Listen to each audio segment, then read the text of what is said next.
আসসালামু আলাইকুম রহমতুল্লাহি ওয়াবারাকাতুহু। আমাদের আশিকানে মুস্তাফা টিটিএস চ্যানেলে আপনাদেরকে সবাইকে স্বাগতম জানাই। আজকে আমরা নতুন একটা ক্লাস আরম্ভ করেছি, মানে অজুর পদ্ধতি এবং অজু সম্পর্কে কিছু হাদিস। এই অজু সম্পর্কে কিছু হাদিস এবং কিছু পদ্ধতি আমরা শিখব হানাফি মাযহাবের, আর একটা বই থেকে শিখব। সেই বইটি লিখেছেন আমির আহলে সুন্নাত দাওয়াত ইসলামিয়ার যিনি প্রতিষ্ঠাতা, উনি এই বইটা লিখেছেন। তো এই বইটাতে আমরা সমস্ত কিছু হাদিস, উজু সম্পর্কে যত যাবতীয় হাদিস আছে ইনশাল্লাহ সমস্ত হাদিসকে আমরা দেখব। চলুন বইটি পর্যবেক্ষণ করা যায়।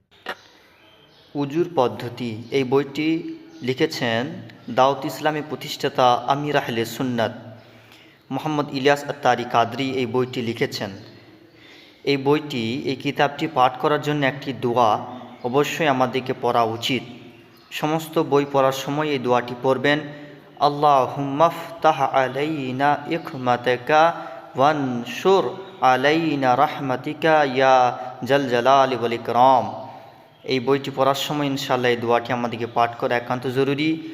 আর এই বইটি পর্যবেক্ষণ করতে করতে আমরা আরেকটা হাদিস এখানে জেনে নিই যে কিয়ামতের দিনে আফসোস।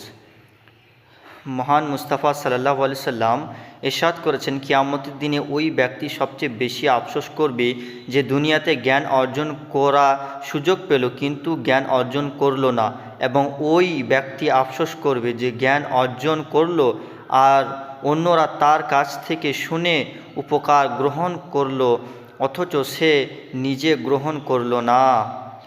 এবার আমরা বইয়ে পর্যবেক্ষণ দেখে নেব সূচিপত্র বিষয়। এই উজুর পদ্ধতি বইয়ে দরুদের ফজিলত, হজরত উসমানে গনি রাদিয়াল্লাহু তাআলা আনহু, পীর নবীর মহব্বত, এই সমস্ত কিছু যত হাদিস আছে একটা করে ক্লাসে আমরা এখানে 76টা হাদিস ইনশাল্লাহ একটা করে ক্লাসে আপনাদেরকে শোনানো হবে এবং শেখানো হবে। এবার অজুর পদ্ধতি হানাফি মাযহাবের এই বইটি সমস্ত কিছু আপনাদেরকে অজু সম্পর্কে যাবতীয় যত কিছু হাদিস আছে সমস্ত হাদিসকে আপনাদের সামনে তুলে ধরার চেষ্টা করবেন ইনশাল্লাহ। আমাদের সাথে থাকবেন যাতে আমি আরও আপনাদেরকে হাদিস শোনাতে পারি। আর এই কোর্সটা শেষ করলে ইনশাল্লাহ অজু সম্পর্কে যাবতীয় হাদিস আপনি জানতে পারবেন। তাহলে আমরা বইটি পর্যবেক্ষণ করলাম, বই সম্পর্কে অনেক কিছু জানতে পারলাম। এবার আমরা পরের ক্লাসে ইনশাআল্লাহ সমস্ত হাদিস, একটা করে হাদিস, কোনো ক্লাসে 2টো হাদিস, কোনো ক্লাসে 1টা হাদিস, এরকম করে আপনাদেরকে সবাইকে হাদিসগুলো পড়ানো হবে এবং শেখানো হবে ইনশাআল্লাহ। আপনারা সবাই আমার সাথে থাকবেন এবং যারা এখনও পর্যন্ত চ্যানেলটিকে সাবস্ক্রাইব এবং লাইক করেন নাই তারা সাবস্ক্রাইব করে দেন এবং লাইক করে দেন। আসসালামু আলাইকুম রহমতুল্লাহি ওয়া বারাকাতুহু।